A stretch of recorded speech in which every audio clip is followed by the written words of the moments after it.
Saelah pressed her lips together as Kento pulled a face at the flavor of the tea before passing the cup back to her. It was her 4th day working there that week, and if she were being honest, she was going to see him. He'd also been coming in earlier than he normally would, having a cup of coffee with her and talking for half an hour before getting a cup to go. She was still on her kick of trying different things on the menu, and today was a limited time tea the shop had. It smelled delicious, and while it didn't taste like any tea she'd ever had, it was a bit more earthy. It could have been worse. When he'd asked her about it, she offered to let him taste it. "Not a fan?" she asked. "It isn't my cup of tea," he responded. "No pun intended, I take it," she replied with a smile, and he chuckled. She'd gotten used to the deep sound over the past several days. "I think I'll stick to my coffee." Saelah pursed her lips. "I'm sure we'll find something you enjoy eventually." She took a drink of the tea. "Can I ask you something?" "Of course." "I've been here for a few months now, and the one thing I've noticed is most of the natives have darker colored hair. Are you from here originally?" "I am," he responded, "but my maternal grandfather is Danish." That made sense. It would explain the blonde hair and that sharp jawline that Saelah was sure could cut glass. She'd only met 2 people with hair colors contrary to what she knew was their norm, and she wondered if part of Satoru's ancestry was from somewhere else. Saelah quickly shook him from her mind, focusing her attention back on Kento. "You said you work in finance. What financial field, if you don't mind me asking?" "Accounting and financial advising." "Do you like it?" "I'm good with numbers," he responded. She gave him an amused smile. "Yes, but do you like it? I'm clumsy and particularly good at bumping into people or falling on my butt, but I can't say I enjoy it." That made him laugh, and she got to enjoy that deep sound again. It was almost as if his alpha was rumbling. It hadn't been hard for her to tell that he was one when she first saw him, and it was made even clearer when she got in the first smell of his scent. It was deep, a rich mix of tree sap and bergamot. It was heavier than anything she'd ever smelled before arriving to Japan, and since being there, she'd only smelled 2 others that were comparable to it. "I enjoy it, and it's lucrative."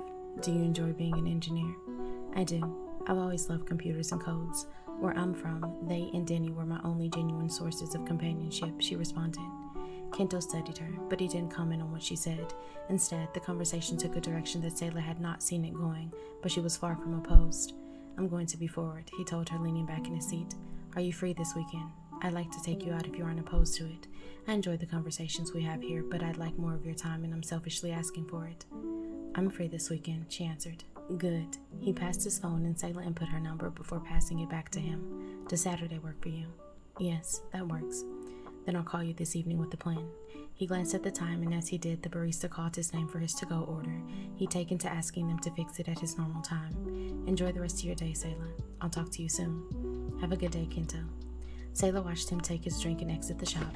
He waved at her from the other side of the window, and she returned it with a smile. She hadn't brought her laptop because she didn't have any work to do for the day and had only come to the shop hoping to see him.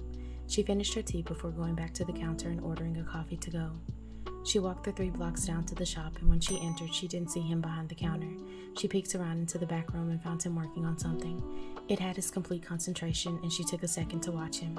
This man was attractive, and she'd known it the first time she'd seen him, as attractive as Kento, but in an entirely different way. From what she'd seen, their personalities were likely opposites. Honestly, she shouldn't have been thinking about how attractive he was when she just agreed to a date with Kento, when he'd been the person she'd been admiring for so long. But she had eyes, and it was hard not to see. "I'm going to start charging you a delivery fee," she stated when he leaned away from the work table, and she was sure she wouldn't cause him to mess something up if, for some reason, she startled him. Something told her that Suguru was not startled easily, though. "You mean getting to see me isn't payment enough?" he asked with a smirk, standing from the work stool, and Saelah held the cup out to him. He took it after wiping his hands on a nearby towel. "Thank you, little one," he said, pulling one of her natural curls, something he'd done the last couple of times she'd seen him. "What are you working on?" "It's a custom piece. A table." She hummed as she looked it over. It was still in the early stages, but she hadn't known he did custom pieces. She wasn't sure why she hadn't thought he would, considering he made everything he sold in the shop. "Are you going to stain it when you finish?" she asked. Right now, it was a bright tan. "I am." They weren't specific in the color they wanted, just something that matches emerald green. He took her hand and pulled her into the room. "These are the ones I've narrowed it down to." He gestured to 6 stains on a nearby shelf. "Choose one." "What?" Saelah asked. "I couldn't. What if I pick the wrong one and your client doesn't like it? I will not have that being my fault." Suguru chuckled. "You can't choose the wrong one because any of these will work, and if they don't like it, they should have specified a color." He had a point, but still, she wasn't sure. He placed a scrap piece of wood in front of her and 6 small sponges. He set his cup down before removing the lids from each stain. This is the same wood as the table. Apply the stains and pick one. It seemed he was set on her being the one to choose and figured she might as well. She tried each of the stains and studied the outcome for a moment before mixing the second and fifth ones together. She liked the way it came out and turned to him. If you do this, will it fit? It will. I like it, he responded before taking a drink of his coffee. Saelah put the tops back on them, placed the two she chosen to the side and the others back on the shelf. When she turned to look at him, she noticed for the first time that one of his earrings was missing. She reached up without thinking and gently touched his earlobe. You lost an earring. I did. I'm sure it's around here somewhere. Saelah dropped her hand before taking a step back, not realizing that she'd invaded his personal space. That close to him, she realized why he called her little one. She was of average height, but he towered over her. All three of them did. I should get going. Enjoy your coffee. See you later, Saelah. She exited the shop and walked to their apartment. She removed her shoes when she stepped inside and found Denny laying on the couch, a goofy smile on his face. I thought you would have fallen asleep by now. I'm on my way. I was just caking on the phone with Sukuna, she asked with a teasing smile. We're just texting. I'm sure, she responded, going down the hall into her bedroom. She would leave him to it, but check on him in an hour. She knew him well enough to know that he'd fall asleep on the couch, and if she left him there, he would not be comfortable. Kento waited for Saelah at the coffee shop they usually met at. He had no problem picking her up from her house, but he wanted her to be comfortable and thought it would be best to meet for their first time going out. He'd arrived early, the way he normally did to all things. He had only been waiting a few minutes when he saw her coming down the sidewalk. Kento headed towards her, meeting her halfway. Hi, Kento, she greeted with a smile, and he'd become addicted to seeing it in their time sitting together at the cafe. Hello, Saelah, he responded, pulling the single salmon color rose from behind his back. For you. Thank you, she responded, taking it and bringing it to her nose. Kento had purchased a dozen of them, but assumed she wouldn't want to carry them around all evening. He planned for them to stop and pick them up on the way back. They headed towards the train station, taking the walk in comfortable silence. Their hands brushed occasionally, and as much as he wanted to reach out and take hers, intertwine their fingers together, he refrained. He'd been forward when he'd asked for more of her time after only speaking to her for a few days. He didn't want to overstep any boundaries, especially when he couldn't smell her to see how she felt about it. The train was crowded when they got on, but he had expected nothing else for a Saturday evening. They stood close together as the doors closed. When the train began to move, Saelah swayed into him, and on instinct, Kento wrapped an arm around her waist. He expected her to move away from him, put as much distance between them as possible on the crowded train, but she didn't. She reached up with her free hand and grabbed his bicep as he held the railing, holding it for purchase. Are you okay? He asked. I'm fine. She paused. Is this okay? She inquired, looking at their position, and then her hand on his arm. More than. What park are we going to after dinner? Saelah asked. When he called her the evening he asked her out, he'd given her the general rundown of what they would do, but he'd chosen to keep it simple. Dinner and then dessert as they walked around the park. Kento wanted to spend more time talking to her, getting to know her. He quickly realized during their conversations that he enjoyed the sound of her voice, the sweet, sultry lull of it, the way it lilted when she was amused, but his favorite was the sound of his name tumbling from her lips. It's a surprise, he responded, and the pout she gave him almost made him give in, but she spoke first. That's fine. I guess I can wait a couple of hours. They took the rest of the train ride in silence, and when they got off at their stop, Kento placed his hand on the small of her back and steered her through the crowd and onto the sidewalk. It was less crowded than the station, but he didn't remove his hand, wanting some kind of physical contact with her. They were going to one of his favorite restaurants, and halfway into the 8-block walk, she moved closer to his side to let someone pass and stayed there. When they arrived at the restaurant, they didn't have to wait long for a table, and Kento pulled her chair out for her before sitting across from her. Have you been here before? Saelah asked. Kento nodded as she put her purse and rose on the side of the table. It's one of my favorites. If that's the case, then I'll let you order for me. I don't have any allergies. Kento had a dish he planned on recommending to her because he thought she would enjoy it, so he would order it for her. He watched her look around the restaurant and take in the cozy decor. One of the reasons he enjoyed the restaurant was for the atmosphere. It was never too noisy, the tables were spaced enough to give customers privacy, and the staff was friendly and efficient. Kento placed their full orders with a member of staff, ordering Saelah a lychee mango lemonade since she enjoyed trying different things and tea for himself. How's your current project? Kento asked when they were alone. It's fine. Nothing special, she responded. But this is a date, Kento. Do you really want to fall into talking about work? She asked with a playful smile. He chuckled. I suppose not. I could always tell you how breathtaking you look since I neglected to do so sooner. Her smile shifted from playful to almost shy, and he wondered if her cheeks were warm from blushing. Thank you, she responded. You look quite handsome. Blue is definitely your color.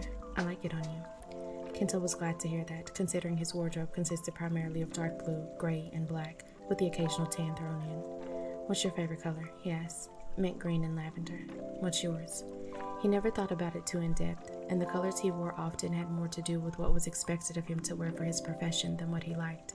But as she tilted her head, looking at him with those gorgeous honey doe eyes, Kento had his answer. Honey, he replied, and from the way her lashes fluttered in the smile she gave him, Kento was sure she knew where his answer came from. What's your favorite hobby? She asked. That made Kento think. There were only really 3 things he did consistently enough that he would consider a hobby, though he was sure drinking was not what she meant. It's a tie between cooking and reading. You cook? I do, he replied. Maybe on our next date you'll let me cook for you. Kento knew he was being presumptuous with that statement, but he knew there was an American saying about closed mouths not being fed. He wanted to see her again, and he had no issue about letting it be known. That sounds nice. We can do that. What's yours? He asked. I enjoy reading too. I think it would be tied with baking and knitting. It was karate for a little while when I was younger, but then I got more into computers. He couldn't help but think that Satoru and Suguru would love that. He wasn't much for sweets, but Satoru would attempt to live on them if he could. Suguru had been practicing martial arts long before Kento had met him, and still did to stay in shape, while Kento himself preferred to just go to the gym. I'll make dinner if you make dessert, he responded, regardless of him not eating sweets often. If she baked it, he'd eat it. You've got a deal, Saelah replied. They continued to converse until their food came and throughout dinner. Kento couldn't remember the last time he had a conversation that flowed so easily with someone other than his friends, but there were no awkward lulls in their conversation. He enjoyed the sound of her voice more than he should have, and he wished he could smell her, get a hint of her scent, but the patches she wore prevented that. It wasn't unusual. There were a large number of people who wore scent patches, usually while working, but if it was her preference, Kento wouldn't question it.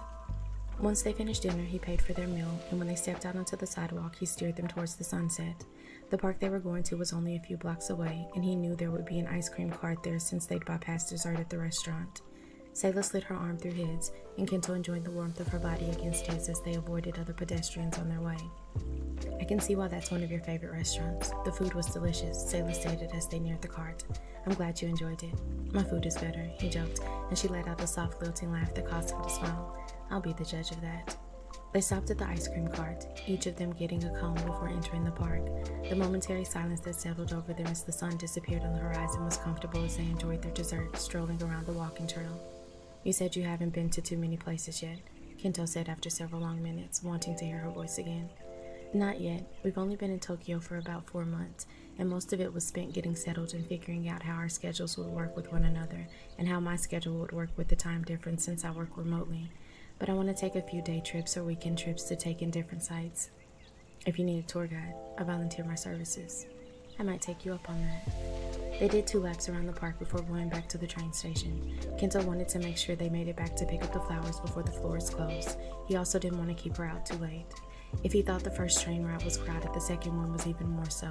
It was taken with her back pressed against him, her hand similar to their first ride, and his on her waist to hold her steady. When they were off the train and on the sidewalk, Kento led the way to the floral shop beside the cafe they always met in, and asked her to wait there for him. He went inside, grabbed the bouquet he'd ordered and paid for before exiting again. These are for you, he told her, giving her the other 11 roses. They're so gorgeous, she replied, taking them from him. She placed the one he'd given her before their date with him and brought the bouquet to her nose. Thank you. She gave him such a sweet smile that he had to refrain from reaching out and running his knuckles along her cheek. You're welcome, pretty. Pretty? She asked with a coy smile. Because you are beyond pretty. But if you're uncomfortable, no, I like it. She cut him off. I've never heard it used as a nickname like that. Pretty it is then, he replied. Can I walk you home? They'd met there, but he didn't want her to walk home alone at night. The area was safe, but he preferred to see with his own eyes that she got home safely. Yes, please. They took the walk in comfortable silence, taking a turn a couple of blocks down. They passed Suguru's shop and continued a few more blocks before coming to another floral shop. She led the way up the stairs on the side of the building, and the 2 of them stopped on the landing to take in the picture before them. There stood Sukuna.